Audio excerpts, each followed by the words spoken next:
Hello, and welcome back to the Broken Business Models podcast. On this podcast, we talk about stocks that we think are either fraudulent or in some other way are overvalued or are trading abnormally. Before we get into today's podcast, just a quick disclaimer how we begin every podcast. Nothing in this video should be taken as investing advice.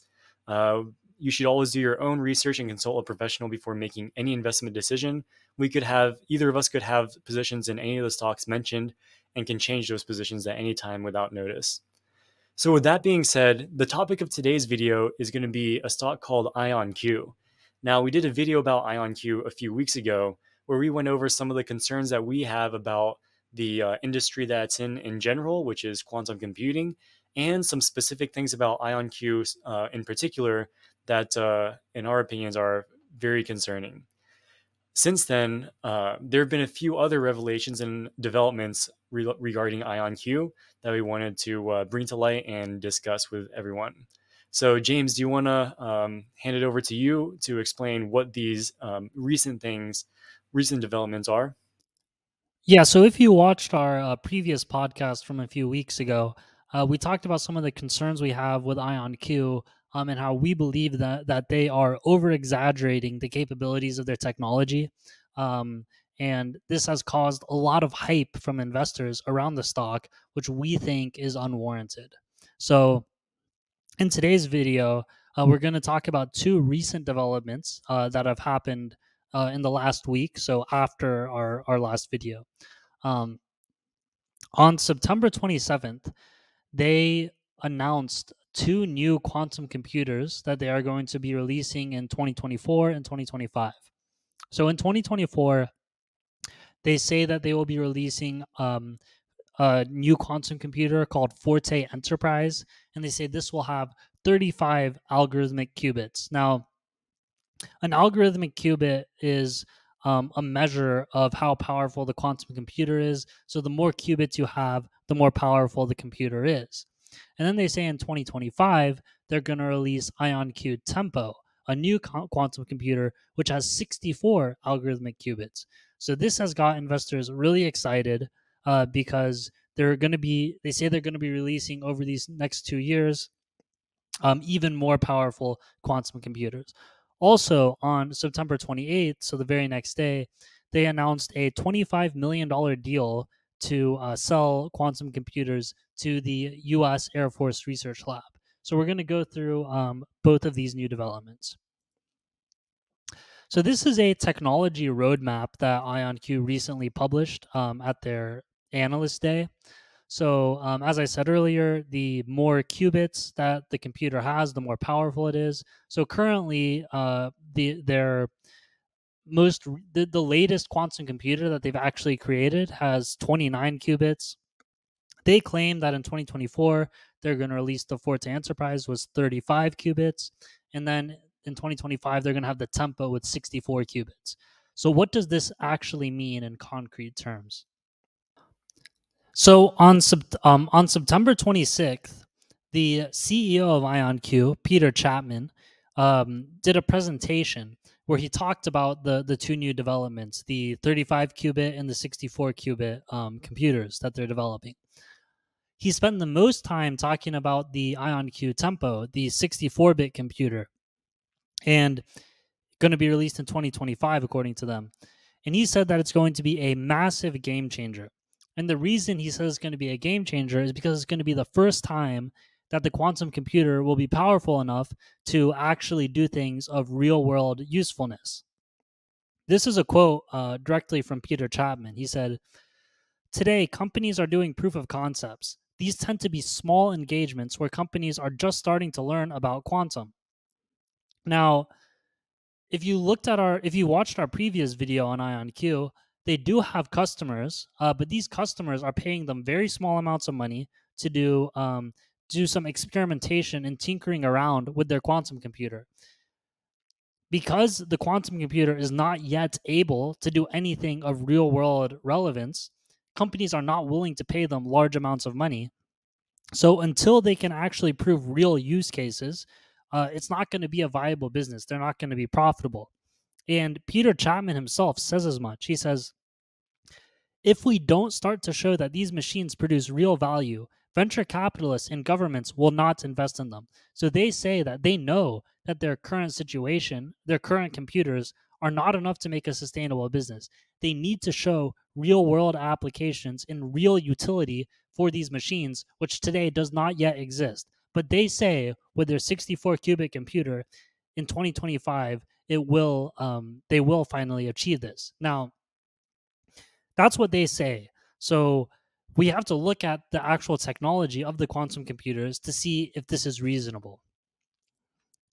So I don't have a PhD in physics. Okay, I don't pretend to be a quantum computing expert. And 99.9% of investors and people who buy IonQ stock, they also do not have PhDs in quantum physics. But one person who does have a PhD in physics is Dr. Viktor Galitsky. And what's particularly interesting about Viktor Galinsky is not only is he a PhD, but he is a professor and he works at the Joint Quantum Institute at the University of Maryland. And we'll get into shortly why the University of Maryland is so significant. So, Dr. Galinsky has been outspoken on LinkedIn. He makes many posts talking about why the whole quantum computing industry is overhyped. So, this is a post that he made on LinkedIn on July 26, 2021. This was shortly before IonQ went public. He said, "It appears that the US government is pouring money into quantum because China seems to be doing the same. China is doing it presumably to compete with the US and EU, all racing to build a quantum computer. The same logic probably applies to the major big tech companies. Company G does it because Company M does it, and vice versa." So basically, there's all this hype around the industry. And people see, oh, somebody else is investing in quantum computing, so I should invest in it too. But it does not necessarily come from an objective analysis of whether or not the quantum computer will actually be viable. He further says, "The number of known quantum algorithms which promise advantage over classical computation is just a few, and none of them will solve global warming for sure. More importantly, exactly zero such algorithms have been demonstrated in practice so far, and the gap between what's needed to realize them and the currently available hardware is huge. And it's not just a question of numbers. There are qualitative challenges with scaling up, which will likely take decades to resolve, if ever." So, what he's saying is there's a lot of hype around quantum computing, but none of the quantum computers have showed any real world utility, anything that could be used in practice. So how does this relate specifically to IonQ? So Dr. Galitsky works for the University of Maryland. Who else works for the University of Maryland? Chris Monroe, the co-founder and chief scientist of IonQ, is currently a professor at the University of Maryland. So this guy is a colleague of the co-founder of IonQ.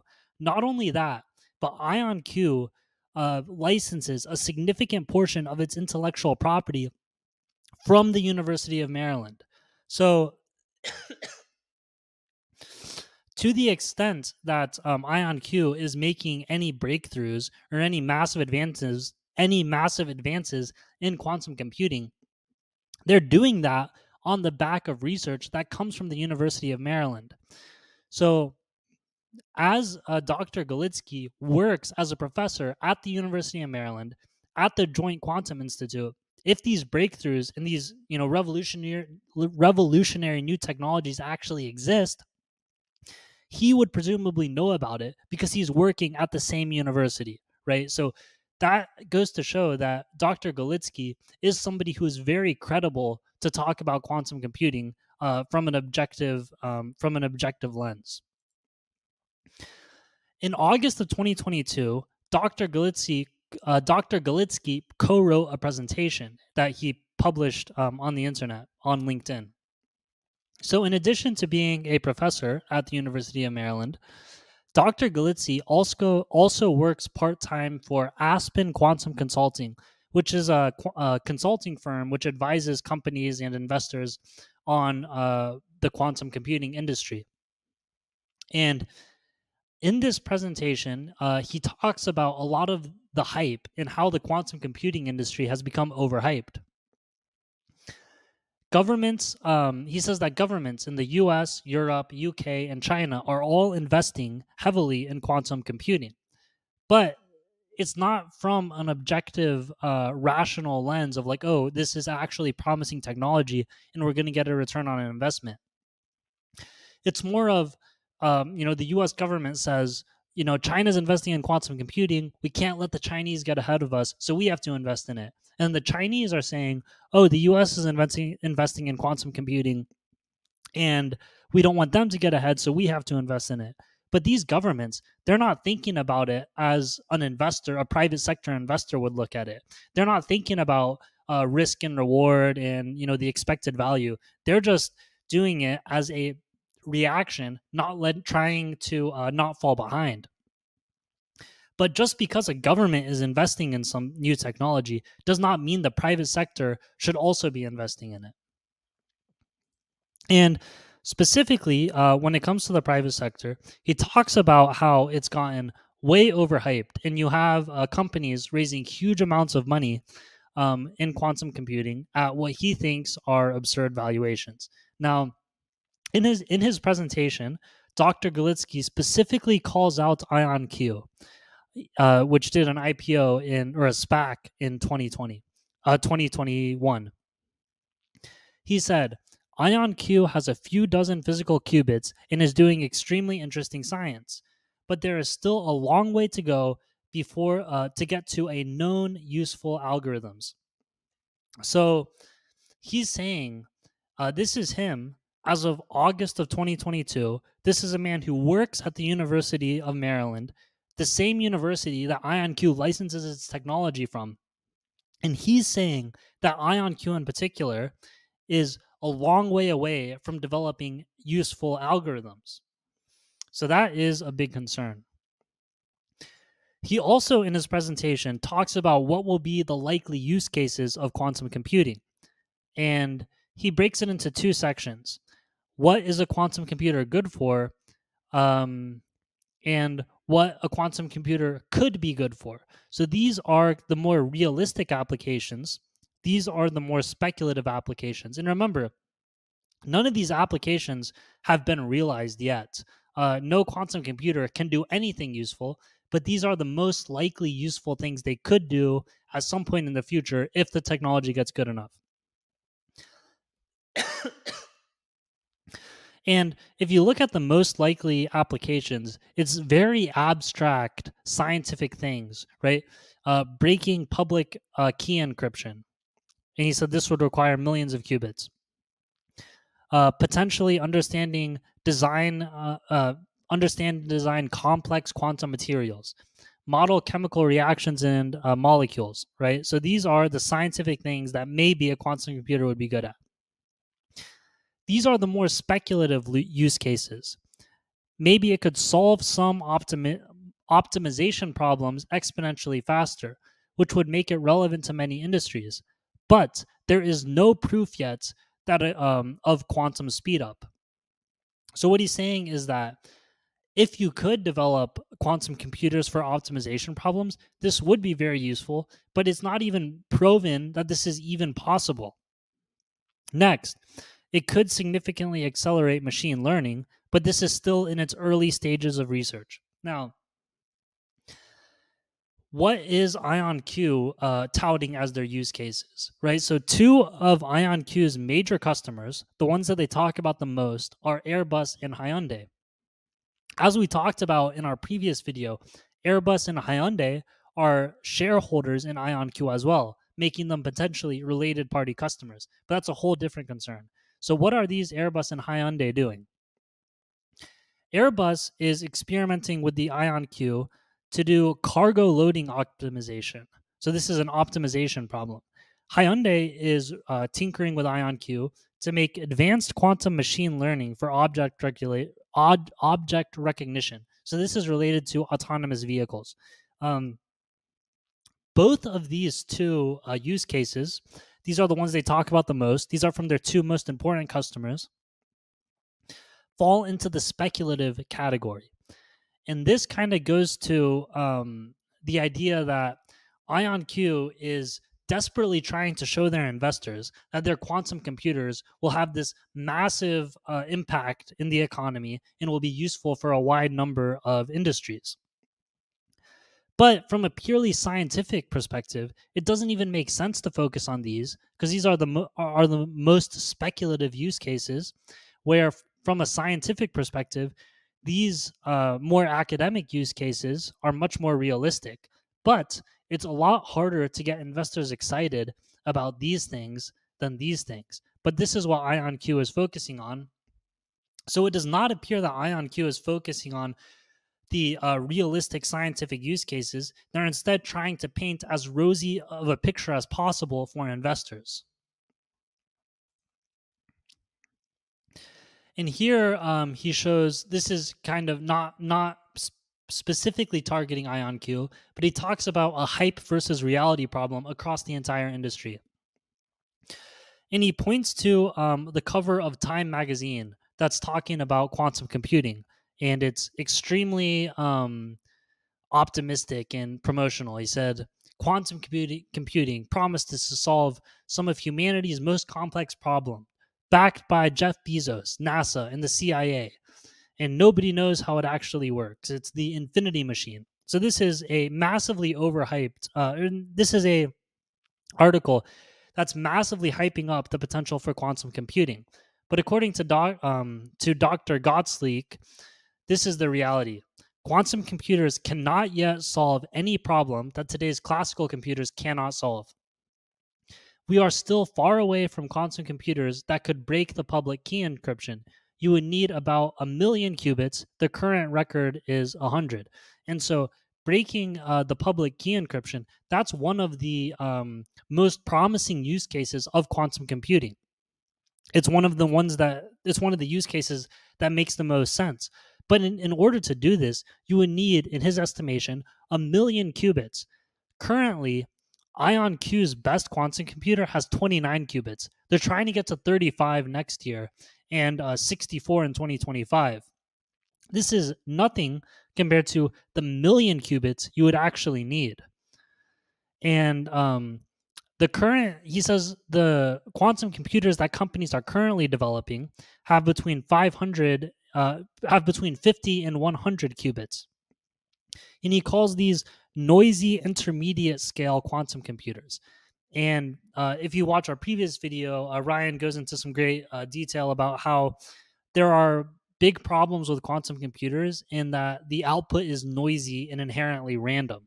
And when you're at the small scales of 50 to 100 qubits, which IonQ is not even at 50, but there are some other companies in the 50 to 100 range, the output is so noisy that we don't even have any use cases for them.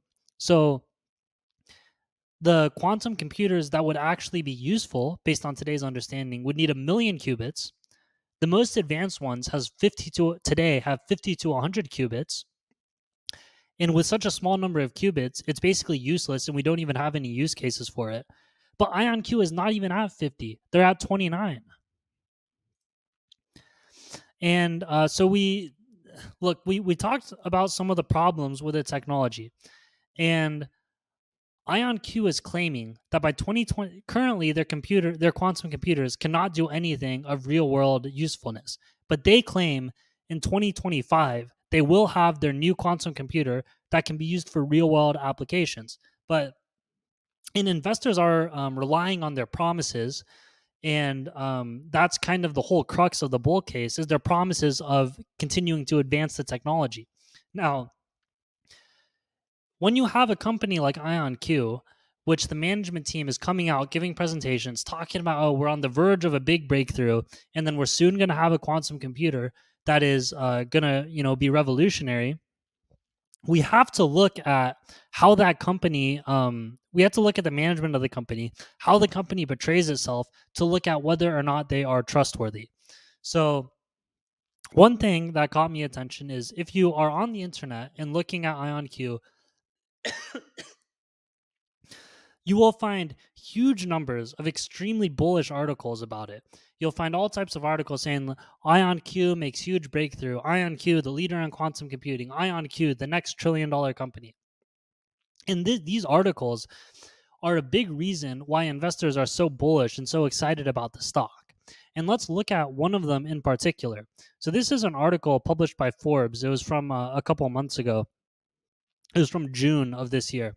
The title is A Quantum Leap in Artificial Intelligence. IonQ aims to create quantum machine learning models at the level of general human intelligence. So this is obviously a puff piece, extremely favorable to IonQ. So let's look at who actually wrote this article.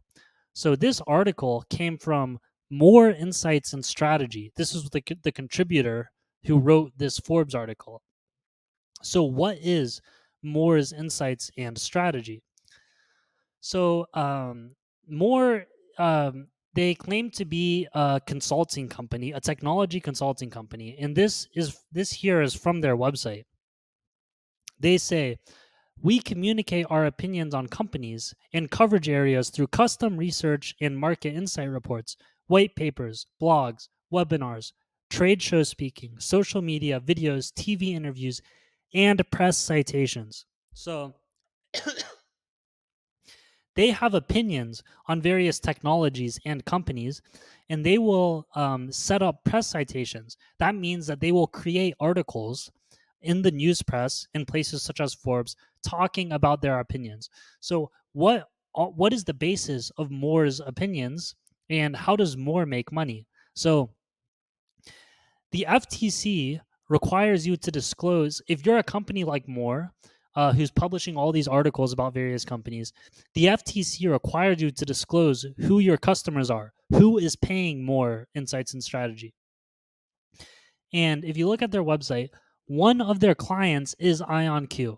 So IonQ is paying Moore Insights and Strategies, and then More Insight and Strategies is planting this extremely favorable article in Forbes. So this Forbes article, and many of the articles you'll see online about IonQ, are basically paid sponsorship posts from IonQ itself. Now, paying to promote your company or your technology in the media is not necessarily a bad thing. You could just want to get the word out about all the cool stuff you're doing. That's completely fine, but it's something you need to be concerned about, because this could this could be used as a instrument to put out misleading information and mislead investors into thinking that your company is doing better than it actually is. So let's look into what exactly this Forbes article says. So in the Forbes article, they say that they're super excited about IonQ and how they're going to apply their quantum computing specifically into the field of artificial intelligence. Obviously, over the past year, artificial intelligence has been a huge buzzword for investors. So why is More Insights and Strategies so excited about IonQ with regards to AI? This is what they wrote in the Forbes article. IonQ's CEO, Peter Chapman, has a rich background in machine learning. When he worked with Ray Kurzweil at Kurzweil Technologies, Chapman played a crucial role in developing a pioneering character recognition system that generated text characters from scanned images. So, Peter Chapman supposedly has a huge expertise in AI from his work at Kurzweil Technologies. Now, this here is from Peter Chapman's publicly available LinkedIn page. He says he worked for KNFB Reading Technologies, which is a company owned by Ray Kurzweil. So this is the company that the Forbes article is talking about, from 2007 to 2014. And his job title was Chief Cook and Bottle Washer. Now, I don't know if this is a joke or if Chief Cook and Bottle Washer means something that I don't understand, but to me, that sounds like somebody who cooks food and washes bottles. The last time I checked, cooking food and washing bottles has nothing to do with AI. And the fact that they're trying to use his experience as chief cook and bottle washer to substantiate that he's this AI expert is frankly absurd and almost comical. But it gets worse. In This is further down in the Forbes article, the paid sponsorship Forbes article. They say IonQ collaborates with leading companies in the field of AI and machine learnings, such as Amazon, Microsoft, Dell, and NVIDIA. And these partnerships combine IonQ's expertise in quantum technologies with the partner's AI knowledge. So he specifically talks about NVIDIA. Obviously, NVIDIA has been one of the biggest AI related companies and has a huge amount of hype. So if you can partnership with NVIDIA, this would be a huge boost to your reputation. If you go on IonQ's investor relations websites, I typed in NVIDIA and I searched for all of the press releases that IonQ has ever published that mention NVIDIA. And there's only two results. And these two results was IonQ hiring people that used to work at NVIDIA. There is nothing on IonQ's websites that talks anything about any partnership with NVIDIA. And given how promotional IonQ is, if they actually had a partnership with NVIDIA, I would bet that they would have published a press release about it. The fact that there's no press release about any partnership with NVIDIA means that there is no partnership with NVIDIA.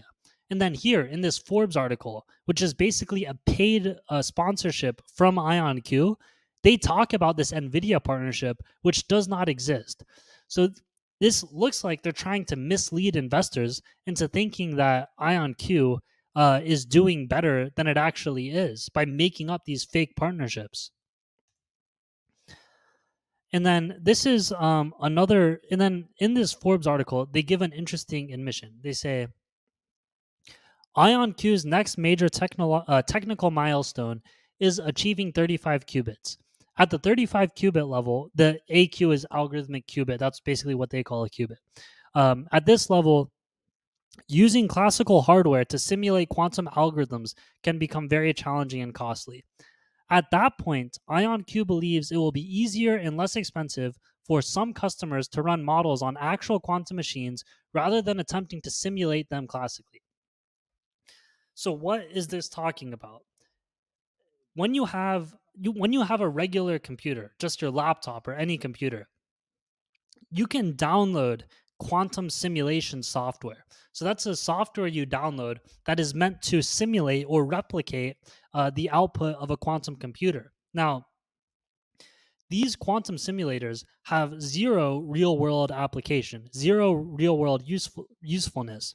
They're purely a tool for research and experimentation about quantum computers.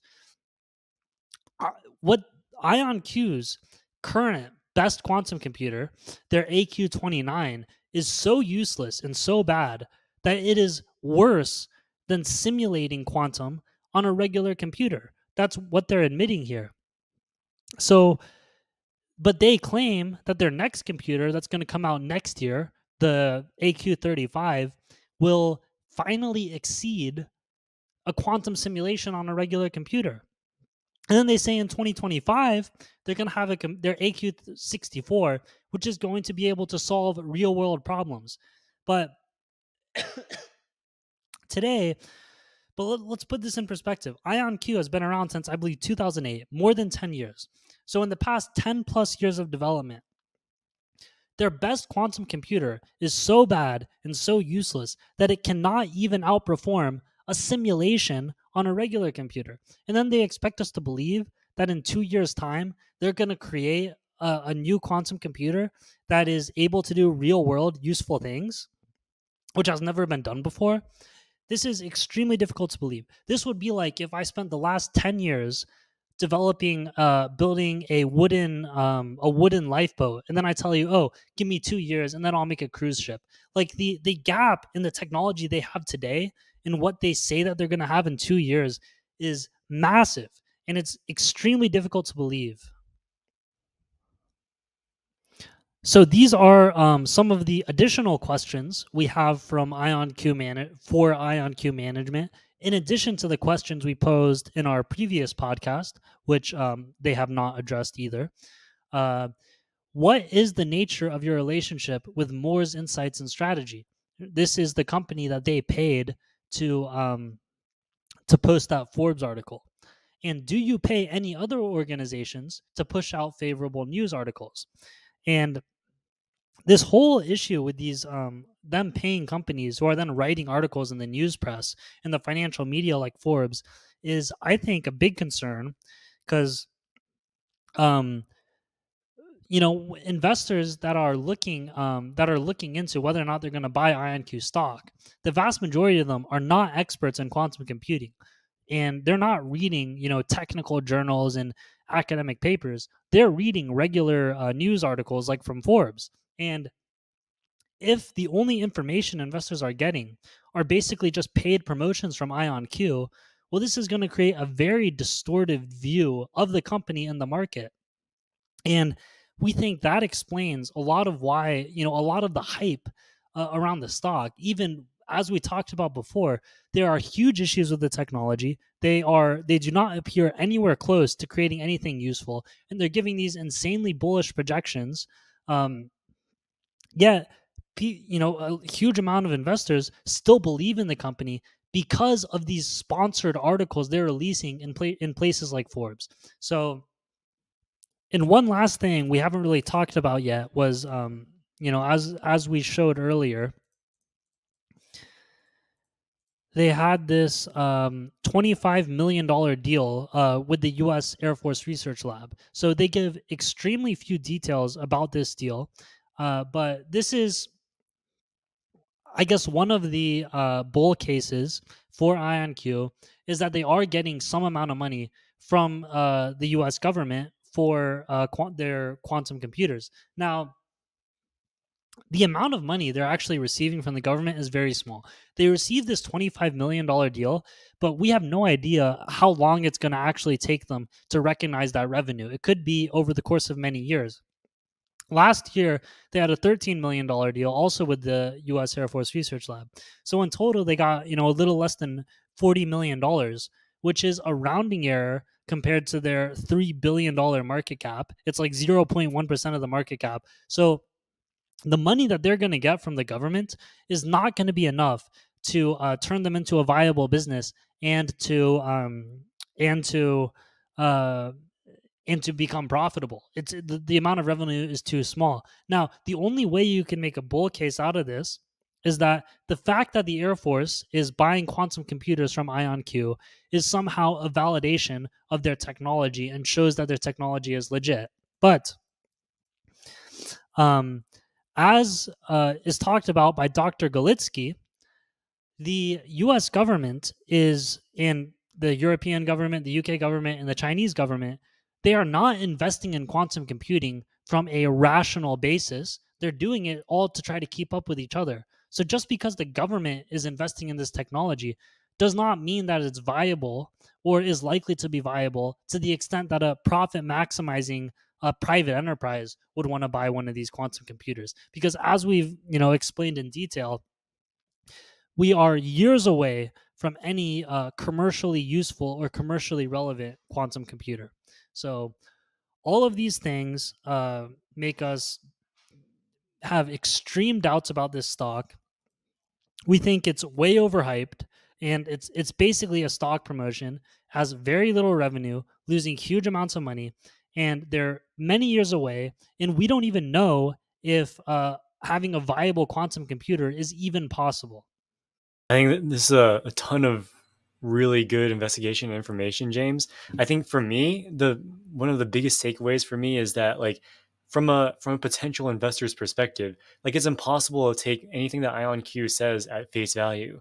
Like, we know for a fact that they put money behind what appear to be blatant stock promotions and sponsorships, and they, like, grossly misrepresent the nature of their contracts with people like the AFRL when compared to the AFRL's own press releases about the same deals.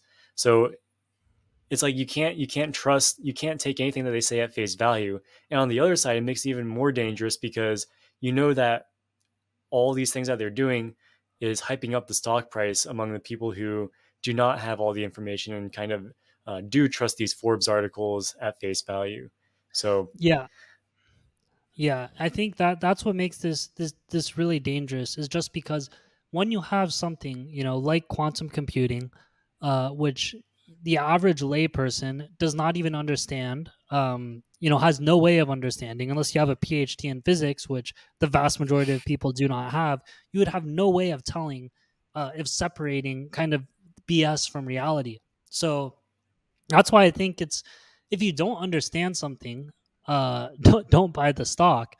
And but what we have with IonQ is um, we have evidence from an extremely reliable source because he works for the University of Maryland, the same company IonQ licenses its technology from, and he's saying it's way overhyped. And then we have huge amounts of evidence of IonQ being a shady company in general. Today we talked about the Forbes stock promotions that they're doing. In our previous video, um, we talked about the very kind of shady way that they have related party customers. And when you have a company, the technology is unproven, there's huge doubts about the technology, and the company is extremely shady in pumping up and hyping up the stock. And then investors who know nothing about quantum computing are pumping up the share price. This all leads to, when you take all of that information together, it becomes, extremely, extremely concerning. So that about yeah. wraps it up for what we had to talk about IonQ today. As always, if any of you in the audience have any thoughts on IonQ, any relevant information that you thought we missed, please let us know in the comment section below. And with that being said, we'll sign out today and we'll see you on the next one.